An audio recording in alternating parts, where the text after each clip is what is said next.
Welcome to the podcast, Entrepreneur Perspectives, thinking through your business one podcast at a time, a CADSource production. This episode exists because of CADSource. CADSource is your content team. You know how many business leaders need help communicating their story? That's what we do. Content strategy, creation, and distribution for business leaders. This provides opportunities, relationships, and a platform for you and your business. Why do we do this? Because at CADSource, we exist to help you create and share amazing content. And yes, you should have a podcast. We'll help you. Learn more by visiting CADScontent.com. As we're recording this, the NBA just put a pause on it. They suspended their season.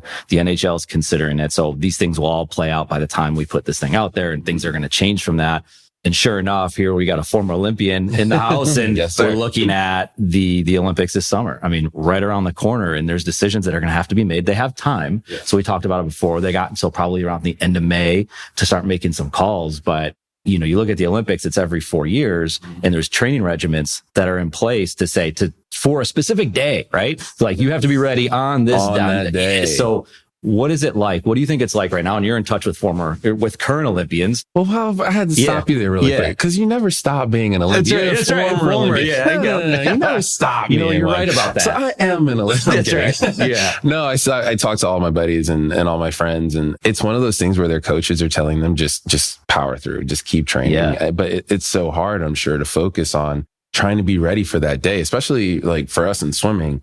Many of the events, you have to be top two. And it's on that day, at that moment, you need to be ready. Right. And so my best friend, I called Lochte up, and I'm like, man, I know you've been killing yourself. You're 35 and they're talking about postponing. And he was just sitting there. He's like, I don't know, man. He's like, I can't think about it. I'm so stressed out. I'm like, listen, just focus, be ready, do what you got to do, swing with the punches, man. But he's like, if it's another 4 years, he's like, I can't do another 4 years. Right. This is it. But May, I mean, I think, so what I've heard is the IOC is going to make a decision. The Olympic Committee, International Olympic Committee, is going to make a decision in May. So we'll see. But I mean, so many people have been saying that the virus hates heat, and 90-degree weather in Japan, I think it might be okay. We'll see. Right. It's got to be a mindset, because you're thinking through it. And so you talk about Ryan Lochte, you could get into this mindset of overthinking about things that are completely outside of your control. 100%. Is that what they're going through? Is it, I mean, you must have a certain kind of mind to be an Olympian, not a former Olympian. And I'm so glad you corrected me, because I'm thinking like, well, if you won the NBA championship, you're not a former champion, you are a champion. Yeah. So, but it's got to be so much about mindset. It's 100%. When we talk about, I mean, that's why so many people, companies, they always talk about, they want to bring athletes in to speak. It's the mindset of an athlete. Yeah. It's no different from anyone else. It's just, you have to go and roll with the punches. And it's no different. If you think about the past, Brazil, 2016, what was it then? Zika. Oh, Zika. In 2012, it was London. Oh my God, there's going to be so much traffic. No one's going to get there on time. It's going to be hard. Beijing, it was, the pollution, the air. It's always something to focus on. It's just now we're in a global pandemic. It's something that is actually killing people left and right.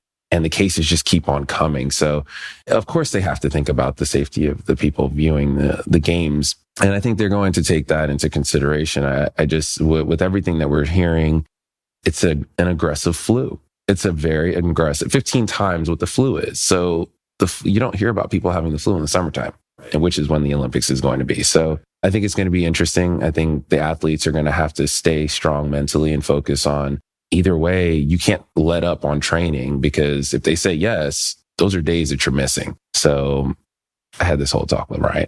Yeah. That's good. Yeah. You repeat it. I mean, and you probably got to keep telling yourself that. Yeah. But the problem is, I grab my phone real quick and you just pull it up and you can't avoid it.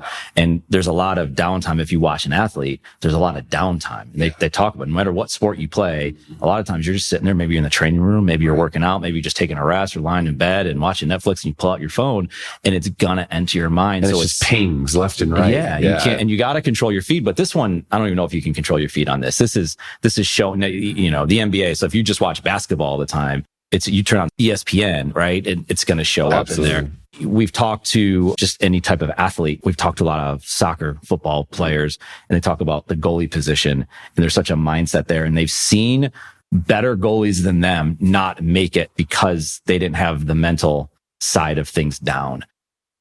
Growing up in a sport where I didn't have many people to look up to that looked like me was a big thing for me. And my dad, basketball player, wanted me to play basketball.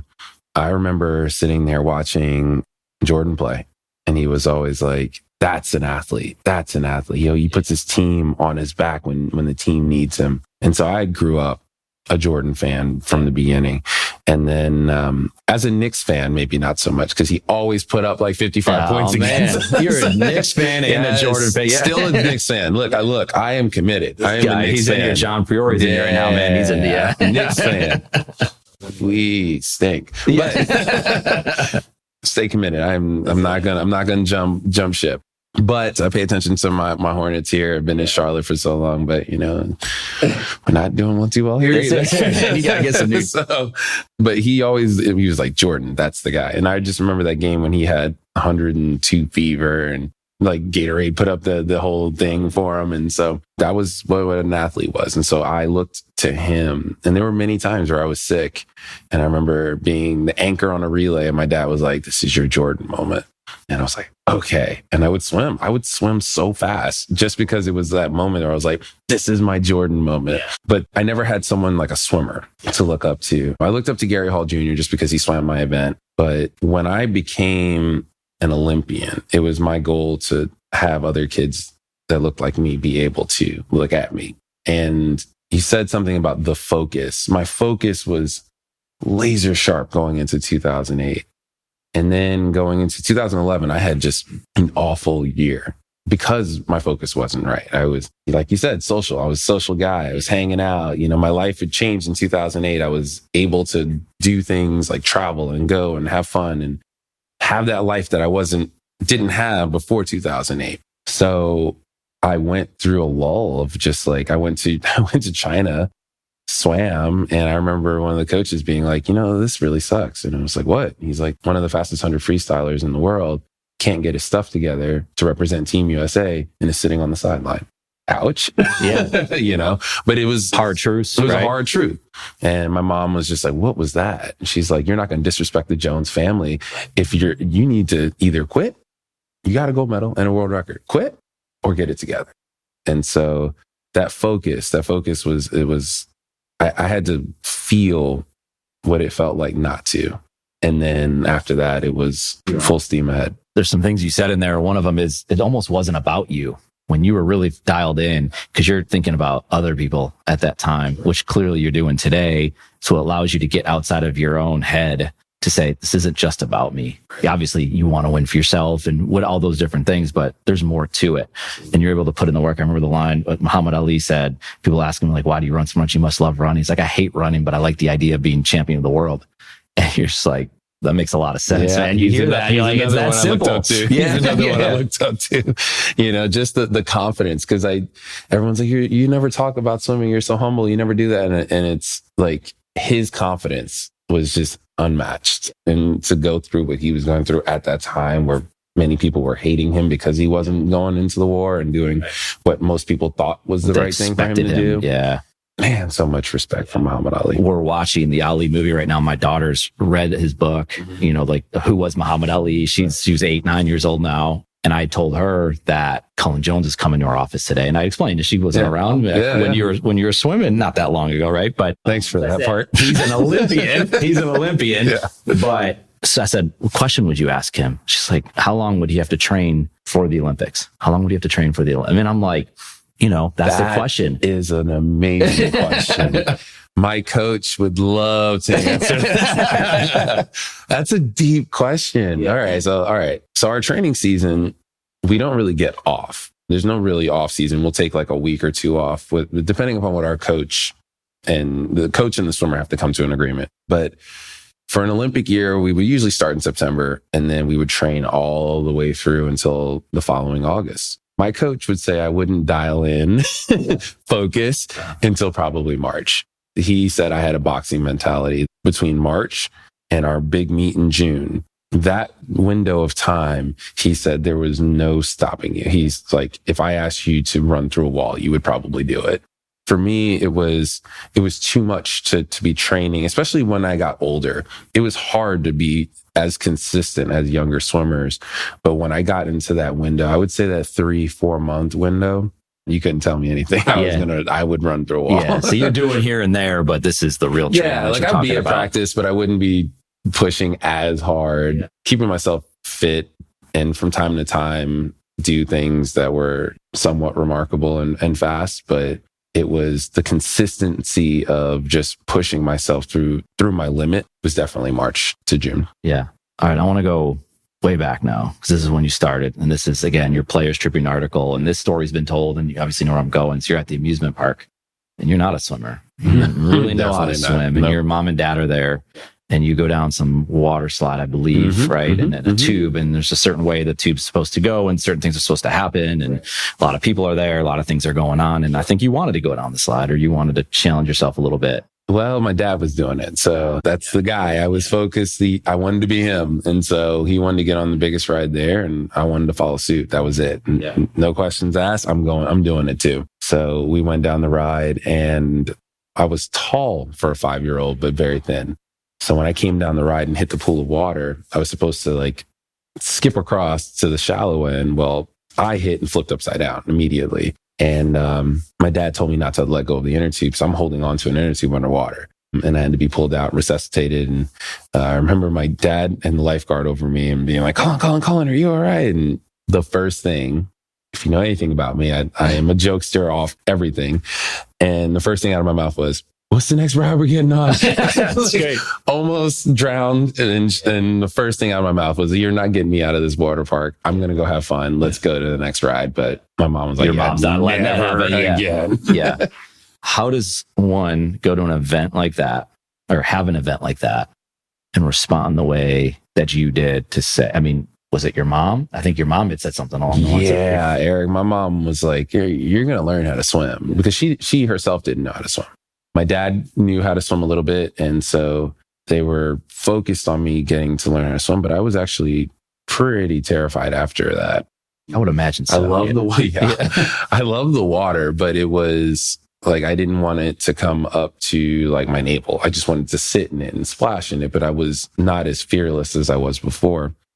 It took 5 different teachers, 5 different coaches, until I started to feel comfortable in the water again. And then at that point, I saw my first swim meet, and I was like, ooh, I could beat that kid. And I got really competitive. So I wasn't good at first. I got pink and purple ribbons, 6th and 7th place. Yeah. But you know what? I loved it. So it took some time though. But how do you keep showing up? Is someone driving you to the pool so you have to go home? Yeah, my mom was like, yeah, you're going to learn. So it took you that many coaches to learn how to swim? Okay. To get comfortable and learn. So once you learn, then you're getting to that next step of, I actually enjoy being in the pool. Right. And I think it's also, there's so many things that in my life, if one thing was different, I don't know that I would be where I'm sitting right now with you, talking right now on this podcast. If I wasn't an only child, I don't think I would have been an Olympian. If I didn't have as much dialogue with my parents, where they literally were like, yeah, you're going to go. We're getting you to that pool. You're going to learn how to swim. And having them back me as much as they did, I don't know that this story would have happened the same way. She was just like, she never learned. She's making sure I'm learning. Yeah. Have you heard the book by Ryan Holiday, The Obstacle is the Way? So this is a book it's a great book, but they hit these challenges. You know, someone has a speech impediment and they become a famous speaker. Yeah. Someone goes down a water slide and maybe should have drowned, and they become an Olympian, and they become someone who's out there helping other people overcome this. Because I was reading the stat and it blew me away. And I knew drowning's obviously a big deal. It is the second leading cause of death, at least at the time of one of your articles. Under the age of 14, still. Yeah. And also it says, and a lot of it is minority children that are dealing with this, African Americans, Latino. What are we going to do? And that's why you're here, right? So you get to help with that story. You had this challenge. And you now, of course, want to give back, and you've been giving back. You've been doing this ever since your Olympic days. Since I got the soapbox to stand on and got that gold medal, people have to listen to you then.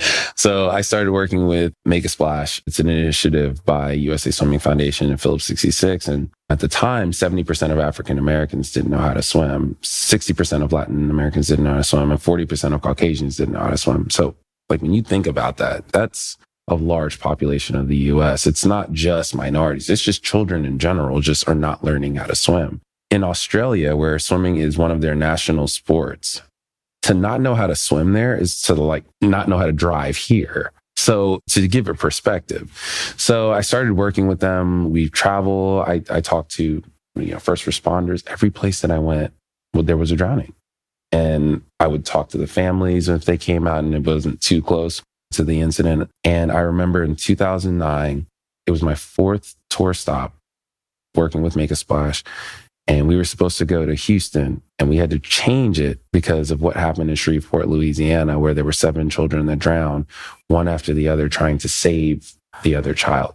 And I remember us changing and going there. And there was one family that was actually part of the family that was affected by this. And the entire group of kids, I taught 6 kids. And I was like, come to the water. And they were all scooting back away from the water because they were just terrified. I sat on the edge and talked to them for a solid 15 minutes. And after talking to them, I got them in the water. And in 15 minutes, these kids were going underwater, laughing and smiling. It's about changing the perception. These kids had never been around water and had never had an actual swim lesson. And so for all of these drownings that we're seeing, the answer is swim lessons. And that's what has been my pillar of my career, is just getting kids to learn swim lessons, get swim lessons. Yeah. It's a frightening thing. I remember going to some summer camps and I love swimming to a point, but then to get swim lessons and to get in the pool, it's the thing sometimes that's the fear. That's the thing you don't look forward to. You're going to have to push yourself. You're going to have to do these things. The water's cold, like whatever that might be. They're not nice. The teachers aren't, it's like, there's just, I can imagine if you've never done it and you've never had an opportunity to learn, and the older you get and you still haven't done it, it's like, just put that away. I'm never going to swim. And that's what I'm fighting. There's so many different factors. So the University of Memphis and UNLV did a study for USA Swimming, and they found, especially in minority groups, there's 3 major factors. Number 1 being fear. Kids are afraid, parents are afraid. Number 2 is parental backing. Parents just aren't getting their kids to learn how to swim, and then transplanting their own fears onto their children. They've had a bad experience, so they're like, oh no, stay away from the water. It's hot, stay away. It's the same kind of mentality. And then third is physical appearance. Ladies with their hair, guys wearing small suits. Right. And, and all of these factors are overarching factors, but you're right. Going into this place that we're not built for. We're not built to be in the water. That's the point of swim lessons, to learn how to respect the water and to have fun. Every single place, Eric, that I go and I say, hey, how many of you guys like to get in the water? There's not one hand that's not up when it comes to kids. Once it gets hot, hands up. Want to go to the pool. Problem is, parents are allowing their children to go to the pool and expect lifeguards to be able to watch them. Now, if there's 500 kids in the pool, how are you expecting a lifeguard to watch each and every child? You wouldn't allow your child to get in a car without a safety belt or play football without pads. Don't allow your child to go to a pool without swim lessons. They might fight. I fought, but then now I'm an Olympian. So you just never know what can happen. So I tell that story to parents all the time, and we've reached over 8.4 million kids now with the Make a Splash initiative. And so those kids now are safer around the water. And we've seen the numbers drop now. So now it's 64% of African Americans, 56% of Latin Americans, and 36% of Caucasians. I never would have thought in my lifetime I would have seen these numbers move. But with the popularity of the sport, with more and more people understanding and all the traveling and doing the media and getting people to understand how important it is, we're seeing the numbers drop. So that's why we need the Olympics to happen. Because it gets in front and center, right? Yeah, you see it in all different sports. But just going back to my daughter, when she was learning how to swim, there was times when she liked being in the water. But you have to learn how to swim. You have to, in certain situations, some kid's going to jump and they land on you. Oh, how do you, there's just the lifeguard, maybe they're not having a good day. Yeah. They're not paying attention, right? And you watch some of these, they're not there. They have a job. Right. They're flirting with their, all this kind of stuff. But you see the switch go when they get it and they enjoy it. It's like, I want to go to the pool and I want to swim. I want to practice my stroke. And you don't have to be an Olympian for that. You just have to learn how to swim. And for you to have you have the fear. You had the ultimate reason to have the fear to say, we're never doing that again. And it's an amazing thing to hear, what your parents did, to say, we're going to keep taking you to the pool. And obviously and you continue to push yourself. Kicking and screaming. And they were just like, nope. The last line in one of the articles said, Cullen is a man on a mission. And you sit in here today and we have these conversations, and whether it was when you're in the Olympics or learning how to swim, and obviously a lot of it has to do with your parents and your upbringing and just the mission that you're on today to help kids swims at Novant Health and public speaker and motivation. I mean, you nod your head because you're like, I am. I mean, I'm even more invigorated now that I have an 8-month-old at home who likes the water. Eric, God, I wanted him to play soccer. Anything else, I'm going to be sitting there with a highlighter watching him swim and having more heart failure than my parents did now. Having my son and knowing how much he loves the water, I'm even more on a mission to try to spread how important it is to learn how to swim. I got him in the water already at 6 months. He's 8 months now. He's been in the water about 4 or 5 times and he loves it. But I got to keep an eye on him because he's got to learn the proper way to learn how to swim. And he may one day be kicking and screaming, but he's going to learn. And if he's not a swimmer, great. Because I do not want that shadow over you. Pick your sport, Dad's do your thing. The sidelines, just like and I won't coach him. I refuse. I can't do it. But I'm going to be watching that coach that is. Yes, that's right. But no, I'm a man on a mission. I want all families to understand the importance. They don't have to be swimmers. The problem is they most likely will become swimmers because they'll start loving it. Yeah. But it's important to save lives because there's no other sport that's not knowing how to do it is not going to kill you. Not knowing how to swim can actually kill you. Yeah. Well, and it's not in the pool. I mean, it's coming up. We're not far from the coast. You go to the beach. I mean, it's the water. I mean, things happen. You swallow water and there's rocks. There's just different things that you don't know what's going to happen. And that's why, Absolutely. And as you say that, when it comes to the ocean, even as an Olympian, I can be pulled under in an undertow. That's a whole nother level of learning how to respect the ocean. But it's just an important life skill. And I think people don't recognize that. They think it's just, it's a great sport, but it's also a life skill. Yeah.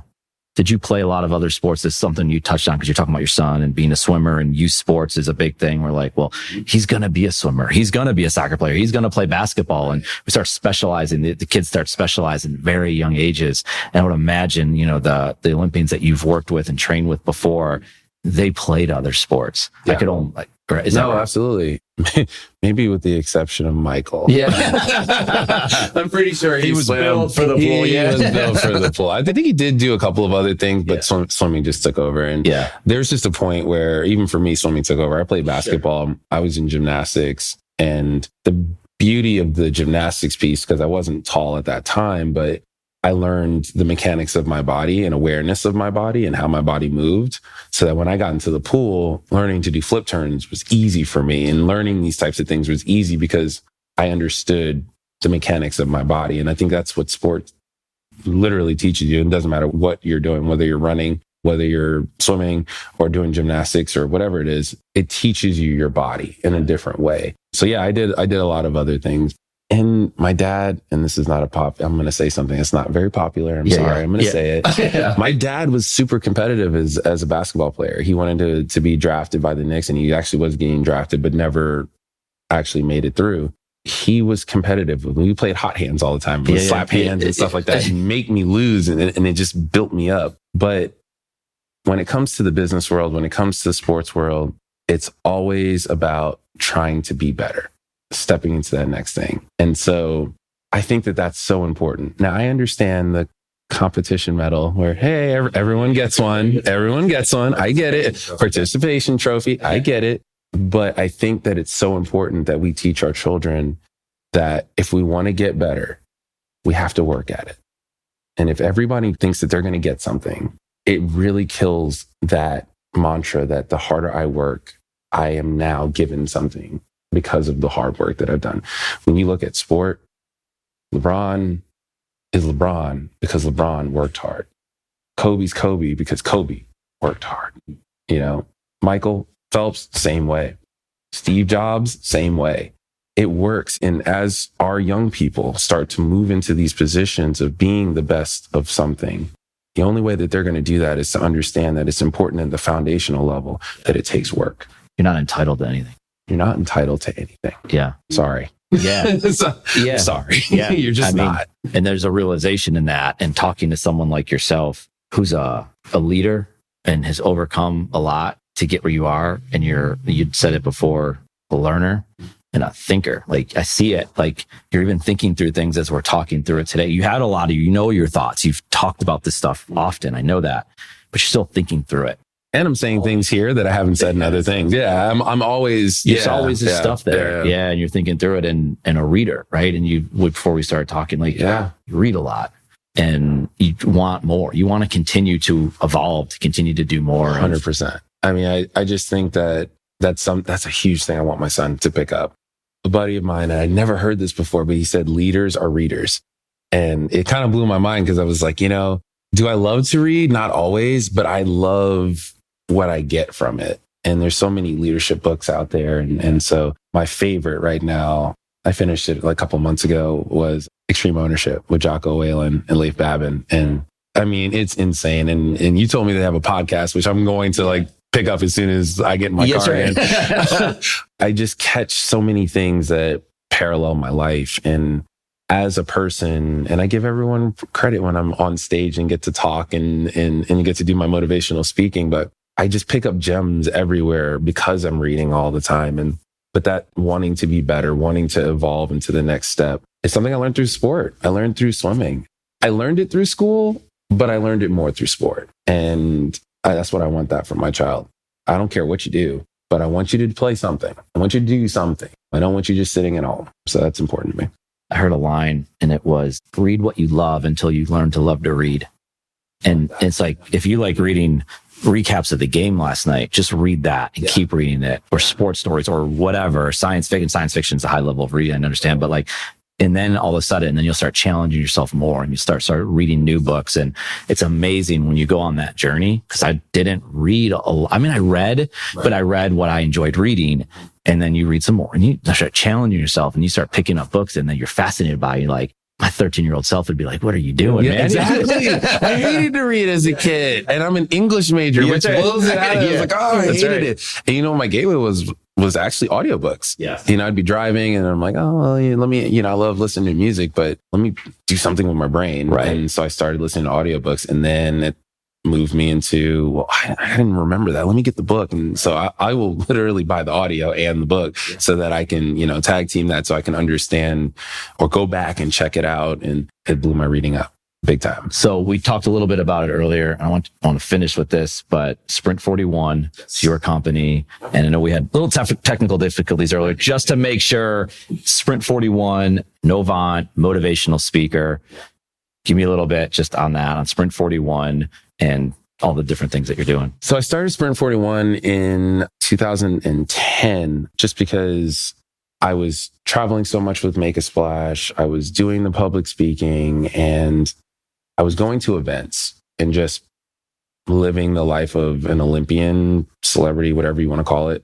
But being in those spaces where people were CEOs of companies and all these things, and I was hearing just all these tidbits, and they're like, so what's your company? And I'm like, I'm an athlete. And they're like, oh God, come here, kid. Yeah. Right. And then they were like, took me under their wing, and they're like, you got to start a company. Like, what do you do? What are you good at? And I'm like, I'm good at speaking. And they're like, well, there's your company. Yeah. You do that. Yeah. Like, okay. So I started Sprint 41.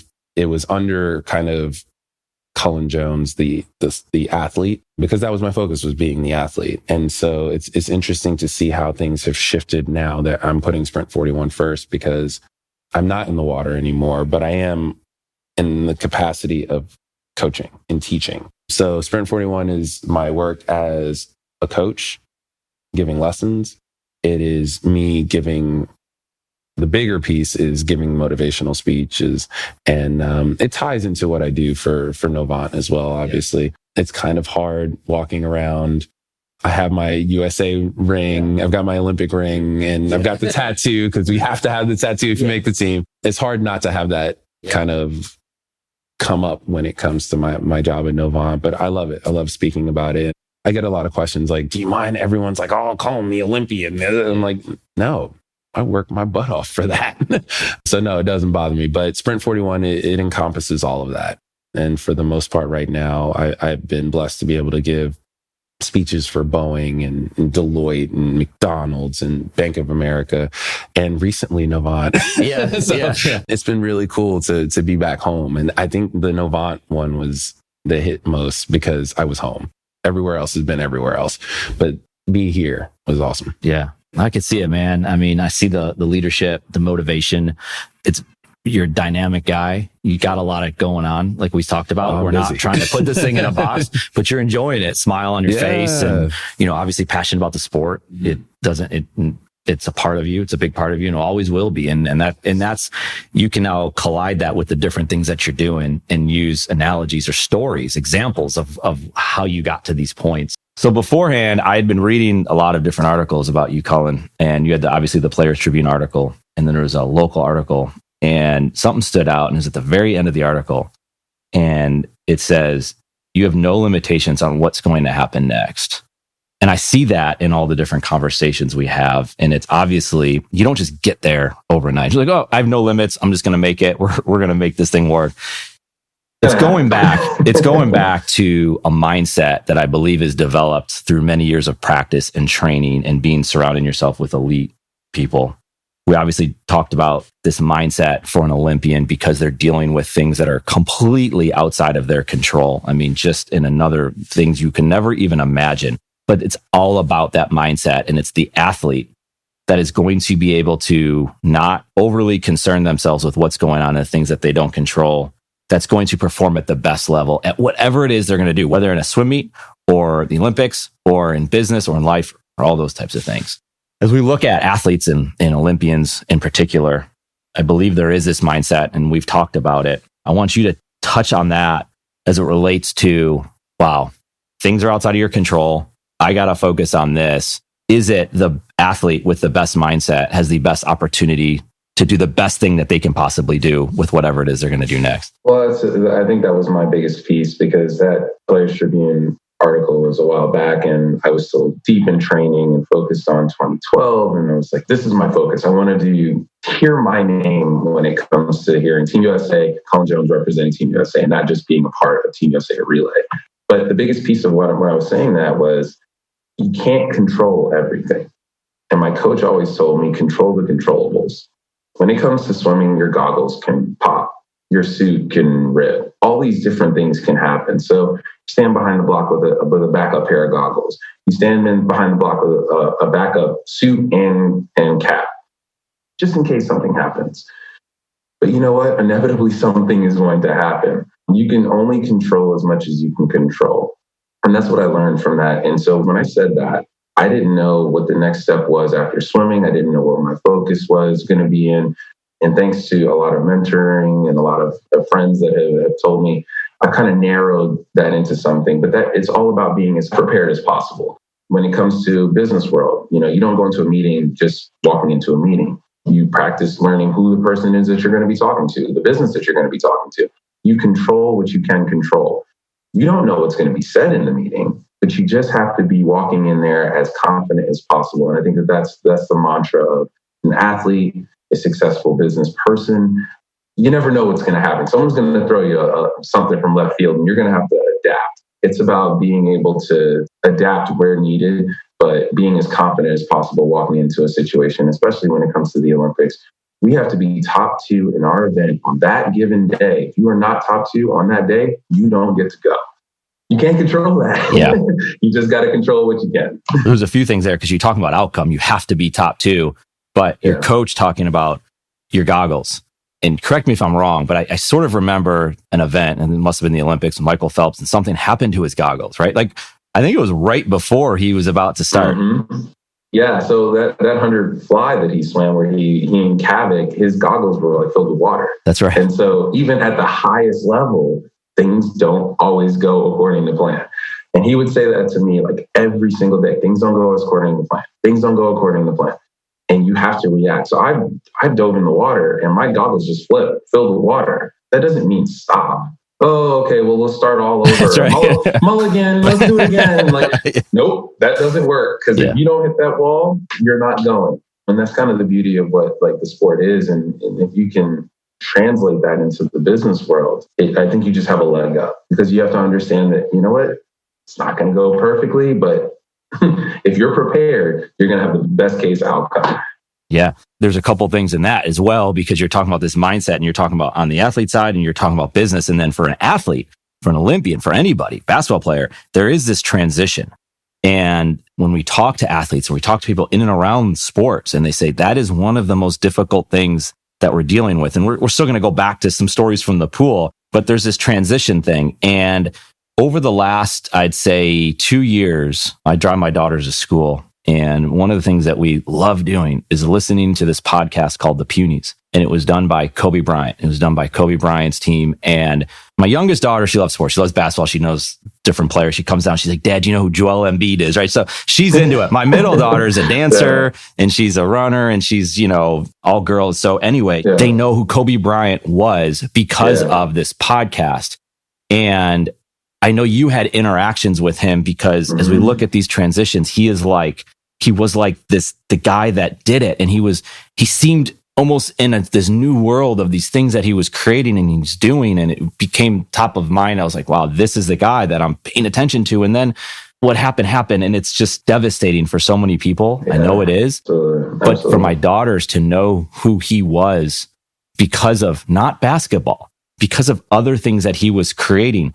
But I know you have stories about Kobe and we were talking about this. And I think it's important to understand this because he was super focused on his game and on his team and what he was doing. But he was also focused on other people as well. Mamba mentality, man. And I've changed quite a bit of my public speaking to talk about my interactions with him. The funniest thing about the 2008 Olympics was the night before we were about to race that event, Michael bangs on the door and he tells us all the NBA guys are downstairs. And I run downstairs and, I was a basketball player and swimming just took over. But I love basketball. And I'm sitting here shaking hands with Kobe and LeBron and D Wade and all these guys. And, LeBron turns and he's like, oh, shoot, there's a black dude on the swim team. and it was one of those sobering moments, but at the same time, one of the funniest moments in my life.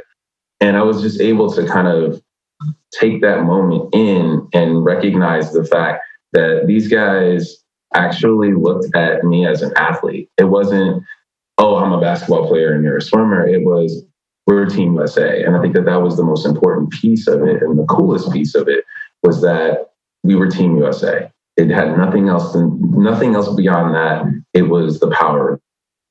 And so the next day when we're racing the race, on the right side, here are all the guys from the NBA team. And then President Bush is on the other side. And then we end up having this miracle moment, where we end up getting a world record. And after warming down, I go over and I'm talking to Kobe and LeBron. They're shaking my hand and talking to me. And I'm just like, my mind is blown. Like, not only do I have a world record, not only have we, just gotten a gold medal, I'm hanging out with Kobe and LeBron. Yeah. This is really cool. And Kobe was just we were just talking back and forth, and his determination, he started asking me about swimming. He's like, well, how'd you get to this point? Tell me your story. And, it was just a very genuine conversation about life and where I came from, my background. And of course, I knew his story.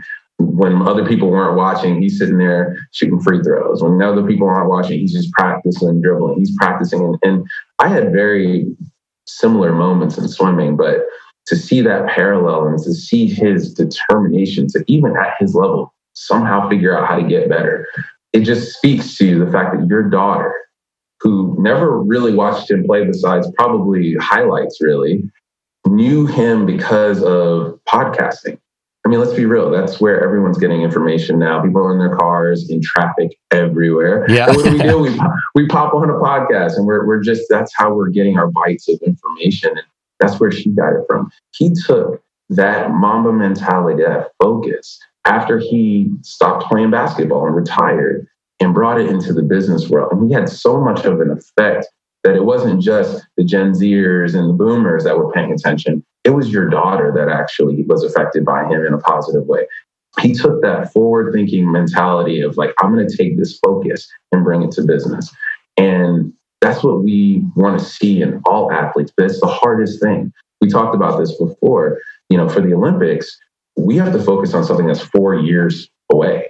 And so it's hard to think about diet every day, think about things like sleep, and making sure that you're doing all of the things that you need to do when it's not like you have a game in 2 days or every Sunday. You have to be thinking 4 years in advance. And then when you get there, you get the gold medal, you get the world record. Well, now what? And that's the hardest part. There's so much depression that goes on when it comes to sport because we've worked our whole time, our whole lives to get to this point. We get to the pinnacle and we're so thankful that we get there. But then what next? I think Kobe is the blueprint, and his Mamba mentality goes beyond just what he did on the court. It's how he was able to transfer that into the business setting and still be successful in anything that he touched. Inspired so much. It was actually in one of his podcast episodes. And again, this is for children and it's for parents. And he said something, and I'm going to pull it back up and I want to share it with a lot of people, because he was saying for people to go create, go start a podcast, go write a book, go write a blog. Right. He was doing it for all the reasons he wanted to do it. He was trying to encourage more and more people to do the same thing. You can do this. You don't have to be known as Kobe Bryant to do this. Anyone can do it. And it's so great because my kids get to hear it. So they get tired of like, Dad, here he goes again, right? He's going to keep talking. Here he goes preaching. That's it. And I do it. I'm guilty, right, man? I mean, I do that. But like you said, they were so into it. I remember that because they showed George W. Bush and they showed Kobe and LeBron, and they became, I think, very close at that. I mean, they were close before, but you saw the genuine enthusiasm they had for this. So you're there and you got Michael Phelps is going for 8 gold medals. He's trying gold medals. And you guys were the underdog. I mean, and you had mentioned to me that, and here's the thing, I went back and watched the race and it was funny right away at the beginning of the race. It's on YouTube. You can just Google it. It's really easy. They were saying, here's the French team, and they've been talking a lot. And you had mentioned to me that they were talking, and I went back, and it was one of the first things they said. We're here to crush the Americans. That's it. But they had done the times, right? Because based on the fort, they thought, well, man, it's going to be tough. I don't know if they can do it. So the voice that you're hearing, and I make fun of him all the time because all the work that I do with Make a Splash, Rowdy Gaines, actually, he and I have been working together for 11 years. He was the head of the foundation, and then he shifted into more of a showcase face of the initiative as well. And he and I go back and forth, and as we tell his story, he's the one that's like, "There's no way Team USA can win. They've got the world record holder and the second fastest 100 freestyle. There's no way." And they were talking smack. The funny thing is that I knew 3 of the 4 guys because just training. 2 of the guys actually trained with my coach in college, so. It's funny that they were talking smack, and it was built up to this point where you can't write stories like this. And for us to be able to come out victorious, and like I said to you before, Michael never said that he was going for 8 gold medals. It was just that he was in enough events to beat Spitz for his 7. But you don't want to be the guy who messes up the 8. So I'm on this relay, and I mean, I swam a 47.6, which at the time is just, I mean, even now is a great time, even though these young guys are getting fast, man. Fast, but that's still a great time, and we'll make the Olympic team. But you just didn't want to be the guy who was the weak link on there. And for us to win in that setting with the NBA guys there, with the current president there, just a storybook. It is a storybook. And I would encourage anyone to go watch it because you kind of relive it and you get lost in it again. And it's like, what's the total race? And the total video is like 8.5 minutes. It's worth it. And I'm going to put a link for our podcast in the show notes so people can watch it because it's that exciting because it comes down right to the end. Oh, yeah. Very close race. Yeah. So when you come out to the race and the crowd's there and everything's happening, how are you overcoming this? I don't know that I ever did. I really felt like, Russell Crowe in Gladiator. You're like walking out into this coliseum of just people screaming different languages, left and right, cameras. It was just insane. The venue. China did an amazing job of the venue in itself, but the cube already was drawing eyes to it. People were talking about this could be the race that Michael might not get his 8 gold medals. The French team, we're going to crush the Americans. It was so hyped up that when I was walking out, I was really nervous. I was actually terrified. But at the same time, I knew there was no way we were going to lose. And I think that that's just the culture that we have put together on Team USA that, we're going to figure it out. Or, we're going to put our hand up on the wall first. Yeah, they have the world record holder. Yeah, they have the second fastest 100 freestyler. Yeah, it doesn't matter. We're going to figure it out. We were definitely the underdogs. The outcome, though, is you can get lost in the outcome. And when you hear about athletes, that's not it. We're looking at the process and the journey. And it's very cliche. I hear NFL teams doing it, and it's trust the process. The Buffalo Bills, a new coach comes in. It's like, we're going to trust the process. And as fans, you're like, okay, we're going to trust the process. I get it. Yeah. And it makes sense. And we do have to trust the process. But it's like some of these cliches are actually quite true. 100%. I mean, my coach says it all the time. And I'm like, trust me, I'll get you there. Trust the process. Just do the work. Take the cliche out of it and really think about what they're saying is that this is not going to be easy, because for you to do the process, it's going to take you doing things like, for me in swimming, eating correctly, making sure I'm getting the right sleep. Because the most important thing isn't just exerting myself. I can exert myself all day. I love that part. It's recovering to be able to do it again the next day, and then the next day, and then the next day. So finding the process, whether it be in athletics or in the business world, what's your process at work? Is it research and then development and then execution? And then however it is, it's doing that and living that every single day. Making sure that you come to work for me was in a swimsuit, but correct, ready to perform, whether that's in this kind of a suit or swimsuit, didn't really matter. It's about coming to work and being ready every single day. You have to trust the process, that it's not going to be easy, but the end result is going to be worth it. Based off of the work that you've done when no one was watching, when the lights were off, and you talked about Kobe when he was shooting free throws, and you hear this story about he goes to basketball camp and they're like, this guy's soft, he comes from a good family. And then they go to lunch and like, well, where's Kobe? Well, he's at the gym playing, he's shooting, he's practicing, he's working on his jumper, he's doing whatever, he's dribbling the ball against the wall. And like, those are the things that when no one's looking, when no one's around you right now, and you go back in time and you hear these different stories and stoicism, it's like, what were they doing when no one was around? Were you a good person? Were you practicing your craft? Because you go to the Olympics and let's say you're swimming and it's 100 meters. Well, that's going to be over pretty quick. And you trained all these hours, days, months, years to get to that point. That is like all about the time that you put in. It's not about the race, actually, because now it's almost like it's just going to happen. It's natural. If your mind is right, you'll be able to do it. But going back to those times, the training that leading up to the Olympics, the months before, and the trials, right? You talked to me before about the trials. Absolutely. The training, the lights are off. You go to the pool in the morning, the water's freezing. Like, what's happening? What's going through your mind there? Right. It's funny that you bring this up, because when you think about, and again, I'm a basketball fan. And growing up, I didn't have many people that looked like me. So the guy who I looked at, my dad told me this is an athlete, was Michael Jordan. There's a video online where they match up Jordan and Kobe.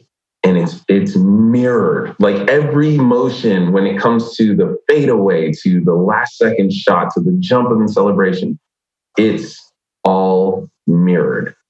And yes, Jordan is greatest of all time. People mirror how he did things. And that's what I did. Yeah, my swimming might not have been mirrored off of someone that might have looked like me, but I was paying attention to those that were the greatest. And I was watching how they were doing turns. I was watching how they were doing starts. And those things, I just practiced and I practiced and I practiced. Everyone's like, oh, you got such a pretty freestyle stroke. It's because I watched someone else do it and then I made it my own. And that's what I tell swimmers all the time. Like, look at what I'm doing and then make it your own. If it's fast, I can't argue. But at the same time, practice. We talk about Kobe's last second shot. The reason why they were able to mirror it to Jordan is because in Kobe's mind, he was mirroring what he saw with Jordan. He was taking that shot. And when everyone else was having lunch and just chilling and hanging out, he's sitting there doing that shot, doing that fadeaway, doing that killer Mamba fadeaway. Well, I was off the blocks, back and forth, doing the start, trying to figure out how I could be better than everyone else on the smallest thing. And that's the other thing. It's not about the hole sometimes. It's that little thing, whether it's just how the ball leaves your fingers in basketball or how I enter the water when I'm doing a start. All of those little things equal up to the big show. So yeah, you're right. When it came to the 100 free, it's 47 seconds, 48 seconds. That's it. It's the mindset of what you're doing all year long that brings you to that moment where you have 46, that'd be nice. That's right. 47, 48 seconds to perform. But it's more than that. It's what did you eat last night? What did you have for breakfast? What's your mindset when you warm up? What's your mindset when you're behind the block? If you're thinking about it over and over and over and over and over, your body doesn't know anything different. It's just swimming it over and over and over and over, and then you're tired. It's about all of these pieces landing correctly at that one moment. And I think that's what separates it. You have people, I like to call it brain fart behind the block because they're thinking about the race so much. Like, oh, I got to make sure I get this right. Or in basketball, oh my God, I got to make sure that, I missed that shot. Well, what about, remember that shot in the first half that I missed? And all of that. If you're thinking about that in the second half, that's going to mess up your whole game. If I'm thinking about the race that I had months ago, that's going to mess up my race right now. So it's all of these different things being put into this one moment at that one time to put it together for that one performance. And for basketball, it's a full game. For me, it's 47 seconds. How do we get kids to think this way? Because they're surrounded by blame, self-doubt, parenting, coaches, social media. I'm sure you didn't figure this out right away, right? You had your own self-doubt, like we talked about, that you didn't even want to get in the water. Yeah. And that took you 5 coaches, you said. How do we get, if someone is starting to kind of want to go to that next level, or even if it's not about going to the elitist, the most elite level, it's just for the moment that they're in, to not get lost into, like you said, what happened in the last game or 2 years ago or 5 minutes ago. Yeah. So my mom always was big into goal setting. And if I didn't make a goal, I got 15 minutes to get upset. But she, after that, was like, all right, well, you were upset. You didn't make it. That's okay. What can we do better? What can we fix to make this better? And I would have to sit there for a few minutes and then reevaluate my goal. Well, is this attainable? Yeah, it's attainable. Well, what do you need to do? I need to do a better flip turn. Okay, we're going to work flip turns. And just in me saying that, we're going to work flip turns. She didn't say do the whole race. We broke it up into little pieces, into how we were going to get better at this one thing. And I think that so much of what we do as athletes, young athletes especially, we look at the whole. We look at the whole piece. Okay, let's think about a jump shot. Okay, we jump and then we figure out how the ball's going to leave our hands and how we're going to be in the air. No, figure out how high you're going to jump. Think about the smallest piece of what you're going to be doing. And then add to that. For me, it was a flip turn. Well, all right, let me figure out how I'm going to do this flip. How am I going to do the start? How am I going to, my stroke's not right. Well, I got to work on break it down into the smallest piece and then work on that and then let it build. Let it build. Stop thinking about this as a whole. Take a slice of that pie instead of trying to attack the whole thing, because many times it's daunting. And I think as young athletes, when they don't get the immediate satisfaction, verification immediately, so many athletes are like, oh, okay, no, this isn't for me. Let me switch to something else. Or, I'm done with sports in general. It's not that. Swimming for a long time of my life, I wasn't great. I was getting pink and purple ribbons, 6th and 7th place. But because my mom was like, all right, well, not great, but how are we going to fix this? What are we going to work on? So, I got a really good start. Okay, well, let's work on the start. And it just progressed from that because we took little pieces of it. And I think that for athletes, if you can take smaller individual pieces of what you're doing and make yourself better and great at that one thing, you will see a drastic change. We were talking about reading the other day. It's like you read what you want to read, and you just keep reading what you want to read and that genre that you want to read, and then maybe you tackle something else later. But you have to be good at that one thing that you like or one thing that you're really good at, and then see and build from there. I love it, man. It's just breaking it down to that smallest part. And it's easy to talk about. It's easy to say. It's hard to execute. We always have to, I'm sure you're still reminding yourself. I know I remind myself all the time to don't get lost in that. Don't think about that. Think about this thing that you're doing. And I appreciate you sharing that. And there's the other thing is you see it with young athletes, see it with anybody else, and you hear about it going to the Olympics. We're talking about basketball a lot, so we might as well stay with this. You talk about the original Dream Team. And there was the stories of some of the best games they say they've ever played were in the gym when no one else is there. Michael on one side, Magic on the other, Karl Malone, Charles Barkley, and these guys are going at it and nobody's watching. And the lights are on, but basically the lights are off, no one's there. And it is about surrounding yourself with elite level, with elite people, with elite talent. We talk about that a lot. And, it takes some self-awareness to know, am I in the place where there's some elite people around me? But you're going through training. You're working with Team USA. You're trying to see, where am I going to fit in here? Do I belong here? Talk to us a little bit about being around these elite people, because you already mentioned Michael Phelps. I know you're friends with a lot of these other swimmers, to be in the pool with these guys. Yeah, so many people they asked me about this in an interview recently. They were like, so I heard that you, Ryan Lochte, Michael Phelps, you guys used to always play cards together. And we used to always play spades. And I was like, yeah. And they were like, well, what were the teams like? And I was like, I always had to, Ryan's my brother. And we would always room together and everything. But Michael and Ryan would always play together as a team. I would have to find somebody. And the point of that is that these two guys who swim the same event, there's so much rivalry, but respect for each other. They hated to lose. And that was the one thing that Eddie Reese, our coach, told us. They said, on the Olympic team, it's not because that you guys like to win. It's because all of you guys hate to lose.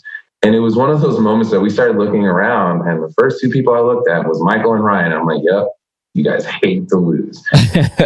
And I think that's the power of Team USA, especially when I speak about swimming. We travel as a team for about 2 weeks. In the same way that you were speaking about the Dream Team, we would have these camps where it was just Team USA together.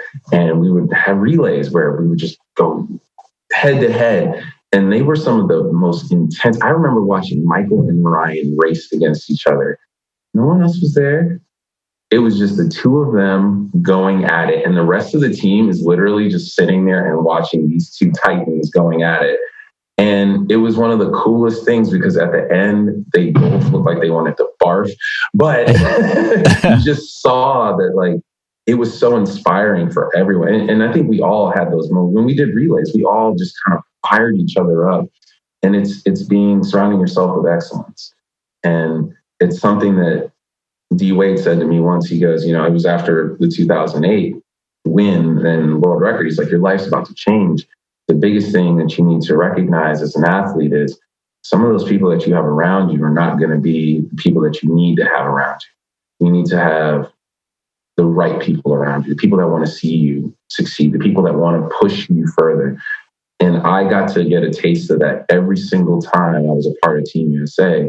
And I'm watching these guys go, okay, all right, hey, let's get up on the block then. Let's go do a 50. Let's go do 100. Let's go do a 200 IM right now. Tired. Let's do it. And watching these guys attack these things like they were at the Olympics, it didn't matter. We were closed doors. No one's paying attention.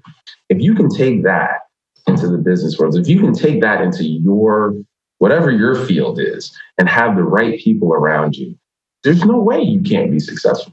I've watched it over and over and over again. And I swear I've seen things come out of me in races that I'm like, where did that come from? My coach is like, where did that even come from? I'm like, I don't know. Wow.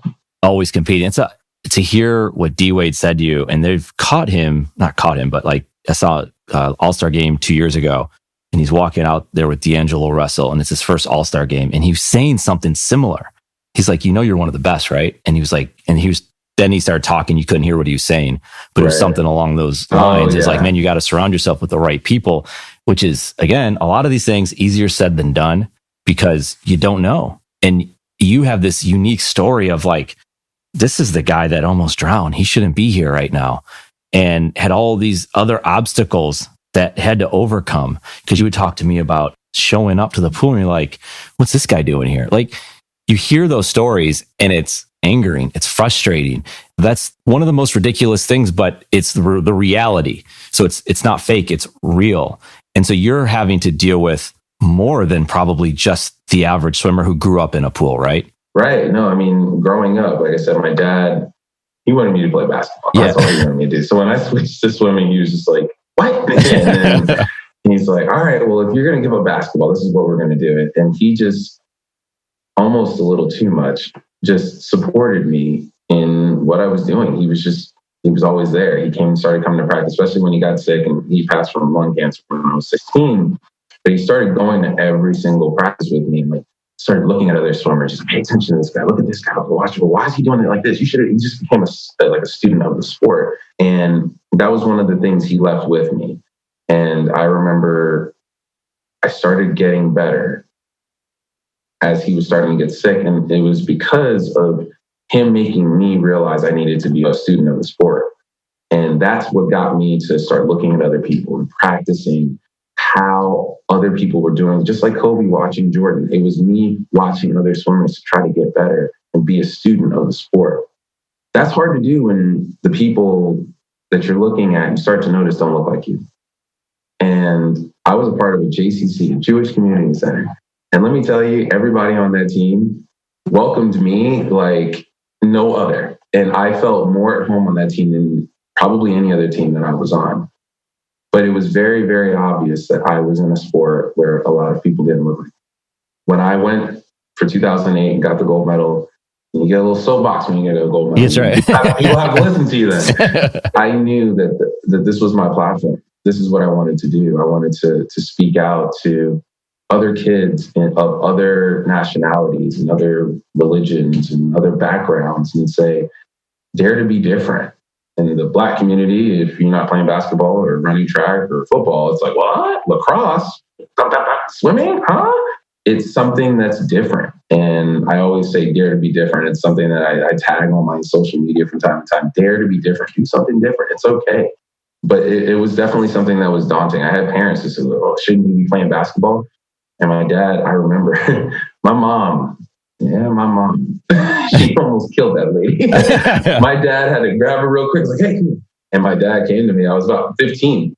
And dad comes to me and goes, Cullen, he goes, you know why she's mad? And I said, why? He goes, because you beat her son.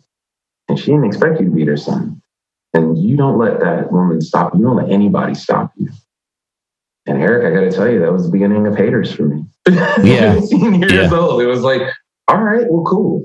And after that, I just kept pushing. It didn't matter. I just wanted to beat the person next to me. And you just take it, right? And you use the haters to your advantage because Absolutely. It's not even the kid next to you probably doesn't care that much. It's the mom in the stands and she's going after your mom. That's like, I mean, I just, your mom's amazing. Yeah, she is definitely, she's in my corner, but you better watch out. That's right. He's in my corner. Yeah. I got to say something about that as well, because in 2014, when it was the height of social media, it was also the height of, which is, I'm not going to say it's not the height now, it still is, but it was also the height of trolling. Trolling started at that point. And for all of the lessons that my dad taught me at 15, I wasn't perfect. And I had 2 really hard years, maybe not so much in the pool, because I made the teams that I needed to make, but I had a hard time getting those haters out of my head because I was getting in social media all the time. And I know that there's people under the sound of my voice listening to this podcast that's going through the same thing. And if I can say one thing, just like my dad said, there's a reason why. For me, it was because I was beating their kids and I didn't look like them. Don't let them stop you. And it took me 2 years to figure out that I needed to remember what my dad said. But don't let people stop you because they want to beat you. They're upset because you're winning in some way, and they're not. They're in a bad place, so they need to bring you down to a bad place as well. Don't let that happen. Don't let them do it. I lost 2 solid years of my career because I let people in social media get to me because they were writing BS. Sorry, I'm going to have to say it. Yeah. In my DMs, in the scrolls, and all that stuff. And you know what? Just, you got to push that off. Well, first of all, thank you for sharing that. And you would never have chosen to make those 2 years and say, I lost those 2 years.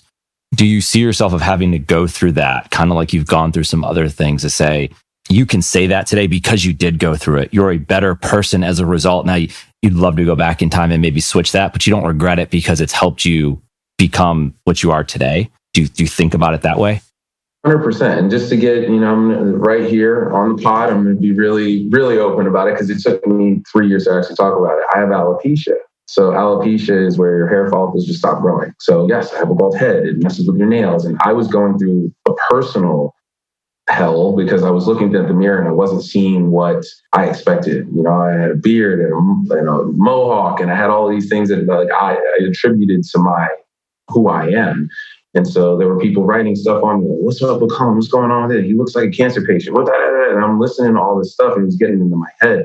It's made me a better person today and stronger today because I can literally sit back and I'm not going to curse on this pod, but I'm going to say something right back to you. I don't care.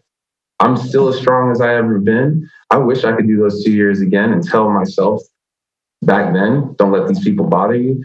But I think I had to go through that, Eric. I had to go through that to become who I am today.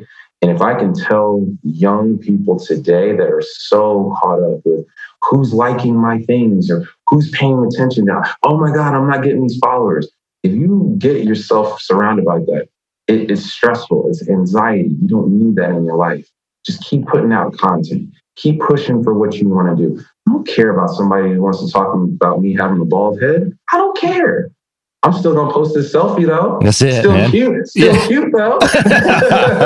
Looking good, right? Yeah. Exactly. Well, I mean, so many people are going through so much, and sometimes you have no idea. I didn't know. It wouldn't change any opinion I would ever have of you.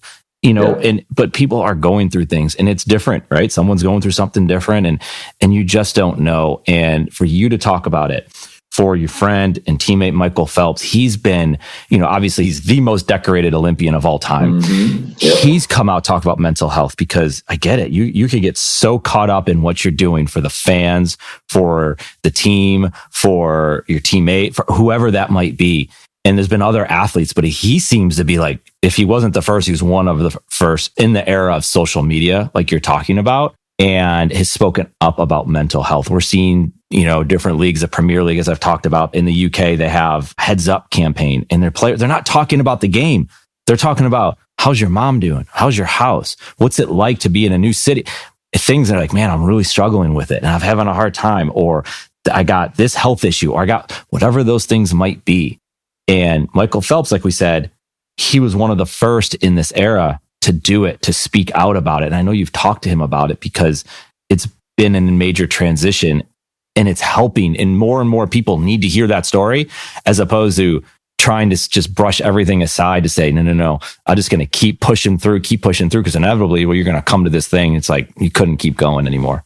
Absolutely. I mean, we talked about the day-to-day. You know, you see Michael and you see Michael touching first, but you don't know the pressures that he's under. Let's say he decided to go back for 2020. What is your expectation? At least some more goals, right? Yeah. Well, what if that doesn't happen? Then you're going to be like, oh, man, what happened to Michael? Oh, that's pressure. That's pressure that we put on him. And I remember it was actually about 2 years ago, he did a pod with Tony Robbins and Shaun White was in the room. And he started talking about it. And this is when he was like really opening up about the pressures. And even I was listening and I was like, yeah, man, that's exactly how it goes. You work your butt off for 4 years to get this gold medal. And then boom, you get the gold medal. Now what? So much expectation. Like, what are you going to do now? Like, you don't know how to pivot into something else. And it was great to hear Shaun White in the background because I think he was sitting on the couch and he's just like, man, yeah, that's exactly how I feel. And to see Michael be able to connect with so many Olympians, especially as high as he is, the most decorated Olympian, and to speak about those things, we needed that. We need that as athletes because even at the youngest, you were talking about your son being a goalie. Man, if the ball goes in, he's feeling pressure. He feels like, oh my God, I let the other team score. I let my team down. There's all of these different things from every level of sport. But what we need to teach is that mental strength that it's okay to make mistakes. These things happen. And even at the Olympic level, it's okay. Even though everyone has this high expectation that, okay, so you got the world record. That means every time you touch the water, it's going to be a world record. Every time you put the ball up, you're going to have 36 points. Yeah, that's not realistic. Things happen. Sometimes you get sick. No matter what it is, it's okay. But that's the beauty of sport. You get back up and you keep pushing. And you can keep going. And and like you said, Olympians may have a harder time with it because you only get the 47 seconds.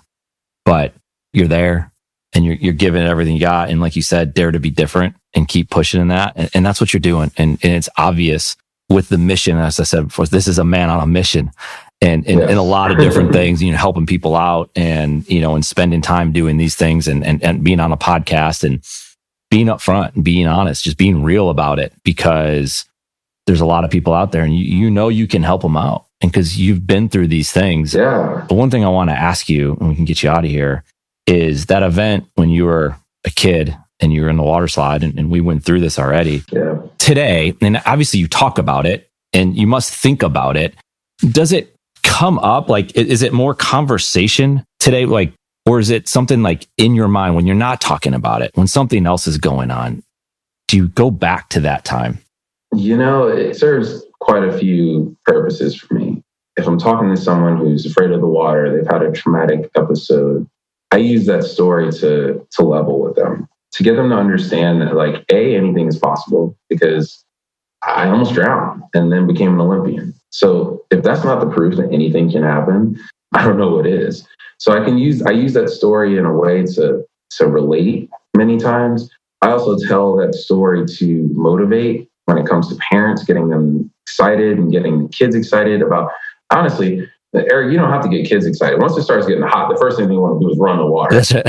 So it's really getting the parents to understand how important it is to learn how to swim. It's a life skill. It's not just a great sport. It's a great sport, but it's a life skill. We need to get our kids to learn how to swim. You can't allow your child to just go to a pool and think that a lifeguard who's also watching 500 other swimmers is going to be able to watch your child. You wouldn't allow your child to be in a car without a safety belt or play football without a helmet. Don't let your child go near water without swim lessons. So I use the story to inspire, to relate to those that honestly have had a negative experience around water, and kind of out of humor, because I laugh at myself, but the first thing out of my mouth after I went down this ride was, what was the next ride we were getting on? Because I was a spoiled little brat, only child with my parents, and I wanted to have a good time. And there's humor behind that, but at the same time, I never overlooked the weight of what could have happened. That could have been the last day of my life. You said something there. You wanted to have a good time, and this is a little bit of a different direction, but you see that a lot with kids, and this applies to the training. This applies to the mindset and all those different things. I think one of the reasons, not a psychologist, do read a lot, right? But I see people, and children especially, they look for the joy in everything, and that's amazing, and we want that, and you should. But there's a thing about sometimes training's not fun. Sometimes the water is really cold and you don't want to get in the water. It'd be way easier to go home, sit on the couch, turn on Netflix, or do whatever you want to do. Right. To me, there's a big thing right there. You want to have a good time, no doubt about it. But if you want to be great, and like we talked about, Muhammad Ali said, I did exactly what he said, but he hated working out, he hated running, but he loved the idea of being champion of the world. Absolutely. So it's not joy, it's not fun, but if you love that part of it, it can be fun, right? I mean, this is the little things are what's fun about it if you look at it that way. And it's about the end result. You put yourself through the pain of training hard, working hard, being focused, having salad instead of that burger or pizza, making that sacrifice, because at the end of the day, it becomes tangible. And it's something that you can hold in your hand. And for me, it was a medal. All of those days, as soon as that medal went around my neck and I got to say our national anthem, it validated everything. All of the morning practices, all of the curbed nights that I could have hung out with my friends and went and saw a movie, all of it, as soon as I got that. And so what I tell a lot of people when it comes to especially goal setting is you have to make it real for yourself. So if it's something like you want a medal, take a picture of that medal and put it all over your house. Because every day that you think about doing something that's not going to be on target for you getting that medal, I want you to see it. I want you to visualize it. And I think that's the biggest thing. For me, also as a young swimmer, I don't know the foresight, and I don't know how I had the foresight, but maybe it's because I was an only child. I was there with my friends. And if I was on a relay, I wasn't letting my friends down. So it was bigger than me. I made training bigger than me. It wasn't just the pain I was feeling or the tiredness that I was feeling, jumping in the water that I was feeling. It was, man, I got to be ready for this team. And especially when I went pro, I was training for Michael. I was training for Ryan. I was training for Nathan Adrian, Matt Grievers, and all these other guys that I knew were up 5 o'clock too, training to get in the water because we wanted to represent Team USA and get gold. So make it bigger than yourself. Well, I think one thing that when you have a child, I know you have a child now. Yep. All of a sudden your child, let's say, comes down with a cold. All of your own issues, you really don't have any issues right now. You're trying to help your child feel better. And you get outside of your own mind when you're working on something that's a lot bigger than yourself. I have to ask this though. You win the gold medal, you do all those things. It validated so much of what you did. And maybe you can't go there because you got it. What if you didn't get the medal? What if you guys were half a second too late? You still did all those things. You were part of this team. You had this amazing experience. I mean, sometimes we see it. Some of the best players in sports, Barry Sanders, right? Ted Williams, Patrick Ewing, they never won the championship. But when we talked about this, we talked about enjoying the journey, enjoying that process. I can't imagine that. Would they love to have a championship? Of course they would. But at the same time, it's I doubt they would trade it for anything in the world. What if you didn't get the medal? Absolutely. And if you ask all of those basketball players, and I've seen them on 30 for 30s and interviews, that those moments are the ones that they always talk about. Even at my level, I was an Olympian. The first thing I get were people that swam were like, I swam in high school and I never swam to your level. Okay, I get it. But I was on this team where we were swimming in states and we were so close, and they remember everyone. They remember every minute, and they learned something from them. And each one of those people carry, maybe it's not tangible, and maybe you're not happy at the moment that you don't get what you're looking for. But that moment is a defining moment in your life. Learn something from it, whether it be the camaraderie of the teammates that you're with, or just relish in that moment. I'm telling you that I get it all the time. I'm a swimmer and I was at States and I was swimming with this person and you see that genuine excitement. No, they didn't win. They didn't get the medal. They didn't set a world record, but the pride that they have. And I love seeing that. Karl Malone, the pride that you hear him speak when he's talking about Jordan or talking about the way he was playing when he was playing with Jordan. Those are the moments. That's the beauty of sport. Yeah, maybe you didn't get what you wanted necessarily at the end, but you're still a better person because there's different things that you learned from the experience. Well, it's an amazing way to end it. Cullen, I appreciate your time. I appreciate your mindset, the stories of your training and your stories from the pool, and just all the different interactions you've had with amazing people. And it's amazing to interact with you. So thank you again. And appreciate it. Thank you for having me on the pod. One of my favorite things about CADSource is the opportunity to chat with amazing business leaders and entrepreneurs. We hope you enjoyed the conversation. If you want to connect, you can find me on LinkedIn or visit us at cadsource.com. Thank you for listening to this CADSource production, Entrepreneur Perspectives, building and protecting your business one podcast at a time.